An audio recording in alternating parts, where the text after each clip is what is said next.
Kejaksaan Agung menggeledah kantor pengacara terdakwa korupsi BTS 4G Irwan Hermawan, Magdir Ismail di kawasan Menteng, Jakarta Pusat. Dan penggeledahan terkait uang 27 miliar rupiah yang kemarin diserahkan kepada Kejagung. Magdir Ismail menolak menjelaskan siapa yang memberikan uang 27 miliar rupiah tersebut.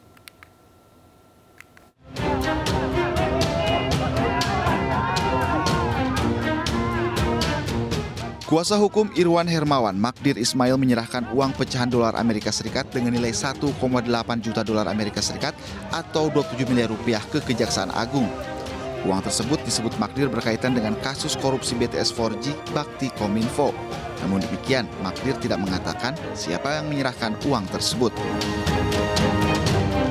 Uang ini diserahkan oleh pihak yang mengatakan akan membantu klien kami, Irwan Hermawan.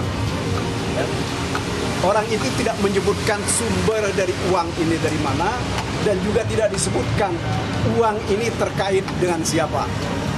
Hanya dikatakan bahwa uang ini adalah untuk membantu Irwan Hermawan. Sementara itu, Kapus Penkum Kejaksaan Agung I Ketut Sumedana mengatakan hari ini pihaknya telah memeriksa 6 orang saksi termasuk Magdir Ismail. Selain itu, Kejaksaan Agung juga menggeledah sejumlah tempat dalam kasus dugaan korupsi BTS 4G Kominfo.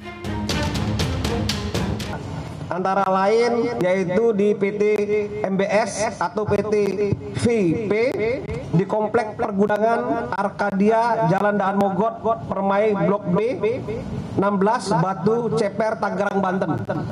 Satu tempat sudah kita geledah terkait dengan perkara BTS dan aliran dana. Yang kedua, PT RRMKN Jalan Praja Dalam D nomor 52 Kebayoran Lama Jakarta Selatan. Dan yang ketiga yang kita geledah PT LAM Telesindo Tower Jalan Gajah Mada nomor 27A lantai 8 Jakarta Barat. Ini sudah kita lakukan penggeledahan di beberapa hari yang lalu. Dan hari ini juga kita sudah melakukan penggeledahan juga, nanti Pak Dirdik yang menjelaskan. Sementara itu terkait uang 27 miliar rupiah yang dibawa Magdir Ismail, Direktur Penyidikan Jampitsus Kejaksaan Agung RI, Kuntadi, mengatakan pihaknya mendatangi kantor Magdir Ismail untuk mengetahui siapa pengirim uang tersebut. Tim Liputan iNews melaporkan. Usai menerima pengembalian uang dari Magdir Ismail, Kejaksaan Agung akan menyelidiki siapa pengirim uang berjumlah 27 miliar rupiah itu. Dari hasil pemeriksaan Magdir Ismail kemarin, pihak yang memberikan uang merupakan seorang yang berinisial S. Magdir Ismail dan stafnya Handika Honggo Wongso tak mengetahui siapa sosok berinisial S tersebut saat diperiksa kemarin. Kejagung pun bergerak cepat dengan menggeledah kantor hukum Magdir di kawasan Menteng, tempat uang tersebut diberikan, dan Kejaksaan Agung akan menelusuri asal-usul uang senilai 27 miliar rupiah itu dan akan menentukan ada tidaknya unsur pidana dari pemberian uang tersebut. Kejaksaan Agung juga tidak dapat memastikan bahwa pengembalian uang tersebut bisa meringankan hukuman Irwan Hermawan. Kasih jalan bang. Ya, sampai saat ini kami masih mendalami hasil pemeriksaan dan hasil pengecekan lapangan kami. Saat ini tim kami masih mengevaluasi dan berusaha untuk mengembangkan dengan data-data yang ada yang sudah dikumpulkan. Kami akan menentukan langkah-langkah berikutnya. Kalau dari hasil penggeledahan kemarin, Pak?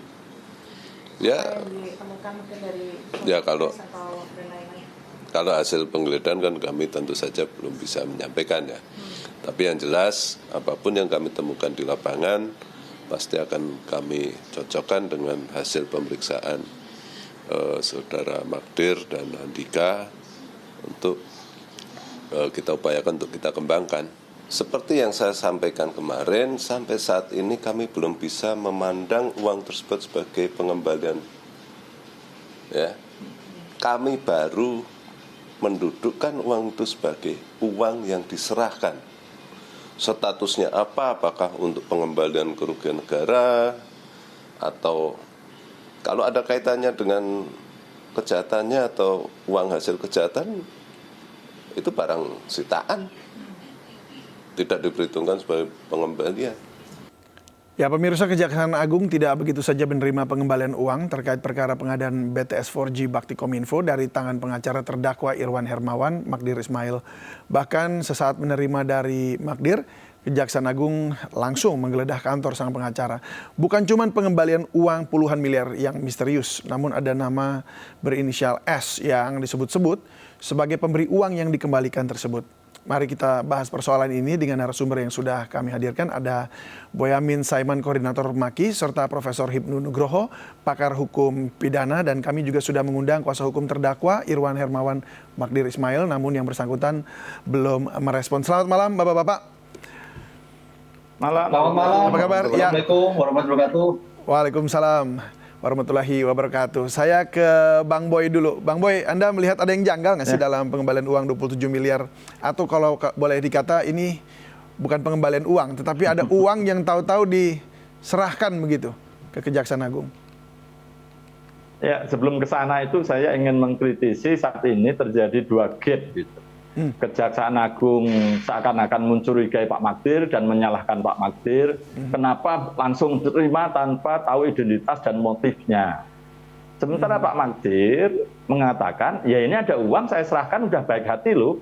Kalau saya anggap ini uang diberikan ke saya, kan ya boleh aja kan gitu kan. Jadi ini masing-masing masih ada gap yang menurut saya perlu dijembatani atau masing-masing pihak untuk menurunkan tensi, untuk koordinasi yang lebih baik, mencari sumber uang ini dari siapa, apa motifnya, dan terkait apa gitu. Sebenarnya itu yang harus saya ingin tekankan kepada kesempatan yang pertama ini. Tapi bahwa duit 27 miliar ini memang misterius, siluman dan lain sebagainya. Tapi sebenarnya enggak juga gitu loh. Kan dalam sistem KUHAP kita itu ada bukti petunjuk. Nah, bukti petunjuk itu adalah pertama terkait dengan uang 27 miliar ini ada orang yang mengaku memberikan 27 miliar kepada X. Nah, kemudian ada orang yang mengantar. Nah, ini kan sudah bukti petunjuk, sebenarnya ada rangkaian. Terus kedua ada saksi, ya Pak Magdir Ismail, terus kemudian Irwan Hermawan sendiri, terus Windy Purnama, yang terkait dengan uang 27 miliar itu dulu pernah disetorkan ke siapa dengan maksud menghentikan perkara ini di waktu penyelidikan. Jadi masih tertutup waktu itu. Irwan, Anang, dan lain-lain itu berusaha nyari orang yang bisa menutup perkara ini karena sebenarnya sudah sadar mereka ini korupsi.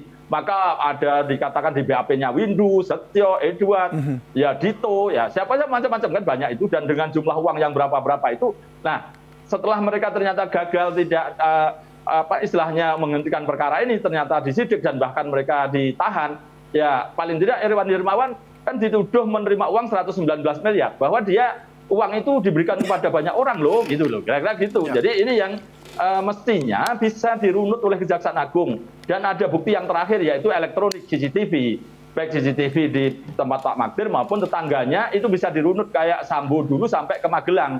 Nah ini bisa dirunut juga ke tempat-tempat dari misalnya dari area barat. Barat ini tempatnya siapa? Dirunut aja ada, oh mobil itu berangkat dari rumah ini. Terus uangnya diambil dari kantor mana? Ketahuan. Sebenarnya hanya kemauan Kejaksaan Agung sekarang terpulang. Jangan terlalu mengandalkan Pak Magdir. Kejaksaan Agung punya kewenangan penyidikan. Kalau perlu kerjasama dengan Densus 88 juga menggunakan alatnya. Karena sekarang Kejaksaan Agung punya wewenang untuk menyadap dan juga melakukan analisa terhadap hasil komunikasi yang direkam. Makasih, itu aja, David. Oke, baik. Saya ke Prof. Hipnu dulu. Prof, bagaimana tanggapan Anda mengenai hal itu? Ya, tanggapan saya gini, Mas David. Ini pengembalian itu kan setelah adanya pembacaan surat dakwaan. Jadi menurut kami bukan karena Pak Irawan, tapi adanya seseorang yang sudah disebutkan aliran dana. Lah seolah-olah sekarang ingin mengembalikan. Itu poinnya. Jadi kayaknya ini agak bergeser. Yang tadinya sudah akan disebutkan dalam surat dakwaan kepada orang untuk menyelesaikan, untuk meredup, untuk mengembalikan suatu perkara, tapi kok bergeser. Nah ini saya kira menjadikan titik tersendiri bagi Jaksa Agung. Barang bukti uang itu uang seperti apa? Apakah pengembalian terhadap IM? Saya kira IM sudah selesai. Tapi kalau pengembalian terhadap yang kebetulan disebutkan dalam surat dakwaan itu masuk akal. Sehingga dengan demikian. Tapi Anda melihatnya ini memang terkait dengan yang disebut di surat dakwaan? Yang saya baca media arahnya seperti itu. yang disebut surat dakwaan. Tapi karena begini Mas, ketika dibacakan surat dakwaan, itu bukti itu akurat. Saya pernah jadikan ahli Mas Bunyamin di Semarang itu. Disebutkan di surat dakwaan, itu kuat itu. Karena sudah diuji. Nah ini yang jadi repot gitu loh. Sehingga sesegera mungkin sebagai upaya untuk mengembalikan. Tapi beritanya jadi bergeser kepada IM untuk membalikan sebagian dari hasil korupsi. Lah, kita tidak tahu. Tapi yang jelas kayaknya melihat potensi pengembalian itu adanya suatu keinginan untuk biaya perkaranya itu meringankan. Atau kalau boleh menghapuskan atas yang sudah ditulis di dalam surat dakwaan. Kalau itu nyambung. Tapi kalau terhadap IM berarti hanya meringankan. Berarti pada waktu itu masih ada punya duit, sekarang dikembalikan. Pertanyaannya kembalikan, kenapa pada saat sidang? Kenapa tidak saat penyidikan? Ini ya juga jadi pertanyaan Mas gitu loh. Nah, jadi itu menurut Anda kira-kira seperti apa? Apakah ini merupakan suatu ya, menurut Anda itu bagaimana? Apakah ini merupakan suatu kesengajaan untuk membuat apa ya namanya pengalihan perhatian begitu atau seperti apa? Enggak, suatu upaya untuk menjadikan keringanan yang disebutkan dalam dakwaan. Karena nggak mungkin lah Pak IM sudah pasti banyak. Tapi yang disebut surat dakwaan itu paling tidak apa yang dana mengalir dari berbagai orang tadi menjadikan tidak terbukti. Dana sudah dikembalikan. Ini yang menurut saya seperti itu. Jadi beritanya jadi geser IM yang tadinya disebutkan dalam surat dakwaan. Oleh karena itu jaksa harus hati-hati sekali ini masalah ini sehingga jangan sampai apa yang sudah disebutkan dalam suatu uraian dakwaan itu menjadi obskur kembali. Begitu Mas. Oke, Bang Boy, kalau tadi kan juga Anda katakan bahwa ini juga uang yang untuk suap tadi kan, artinya untuk meringankan begitu. Tahu-tahu ini berubah seperti seakan-akan dikembalikan. Kalau dari pengalaman Anda melihatnya ini langkah-langkah apa sebenarnya yang dilakukan oleh pihak dari Irwan ini?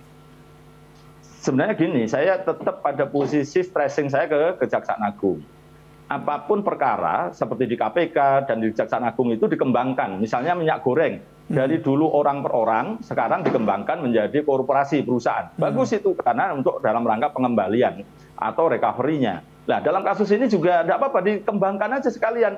Ada klaster pemborong, ada subkontraktor, ada klaster pengawas misalnya, ada klaster juga nanti akhirnya jadi Markus gitu. Markus yang berkeliaran ngaku bisa nutup tapi ternyata nggak nutup. Ini kan bagian dari menghalangi penyidikan.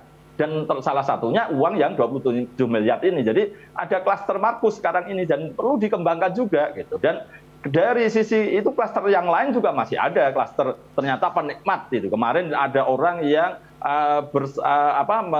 foto duit dolar dalam kardus-kardus gitu. Sudah saya serahkan ke Kejaksaan Agung dan katanya sudah digeledah juga. Jadi ada klaster penikmat juga gitu. Ada klaster penadah juga gitu. Jadi nggak apa-apa, dikembangkan aja. Dan saya punya gambaran gitu, kalau memprovokasi Kejaksaan Agung, bisa aja satu perkara ini tidak ada satu menteri, bisa 2 menteri, 3 menteri nanti yang kena gitu. Jadi ini hebat aja, dan saya yakin ini justru dari sisi keadilan, memang kan semua yang terlibat dituntaskan.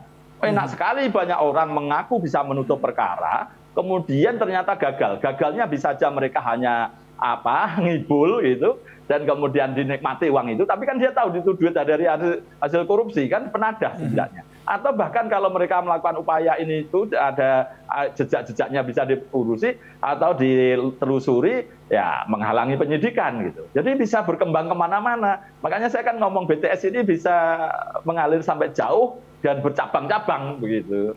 Oke, mengalir sampai jauh. Jadi kayak Bengawan Solo begitu ya. Nah, tapi Bang Boy, tadi ada bilang ada klaster-klasternya, dan ini klaster-klasternya ini bisa ya tadi ada yang penikmat, kemudian memang ada yang pelakunya seperti itu. Nah, dan ada juga Markus-Markusnya. Ini harus mulai dari mana dulu kalau melihat dari, maksudnya kita follow the money begitu ya. Tetapi pihak kejaksaan harus memulai dari mana dulu supaya ini bisa dapat dengan secara menyeluruh gitu, bisa dipecahkan gitu kasus ini.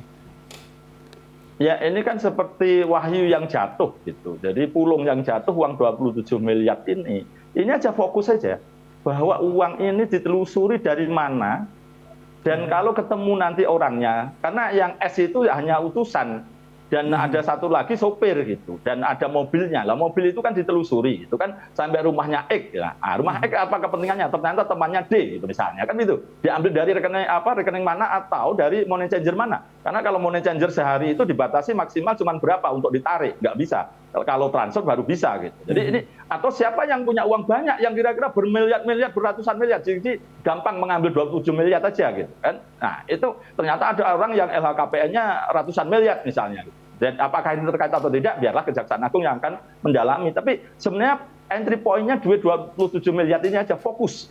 Dari mana dan nomor serinya Kejaksaan Agung mampu, saya yakin untuk ini melacaknya soal mau atau tidak. Cuman itu aja David. Baik. Saya ke Prof. Hipnu sekarang. Prof, kalau bicara soal uang yang dikembalikan tadi, dan kita harus follow the money kan ya, untuk mengetahui siapakah orang-orang ini gitu. Nah, dari pihak Magdir sendiri kan tidak menjelaskan dengan jelas ini uangnya dari mana, sehingga kejaksaan juga tentunya menjadi PR gitu. Lalu apa yang mesti yang dilakukan oleh pihak kejaksaan? Apakah menggandeng Magdir ini atau memang ya udah dia kerja aja sendiri seperti yang tadi disampaikan oleh Bung Boy? Namun kita akan bahas ini usai jeda berikut. Kita akan jeda sejenak. Sindo Prime akan kembali usai jeda berikut, pemirsa.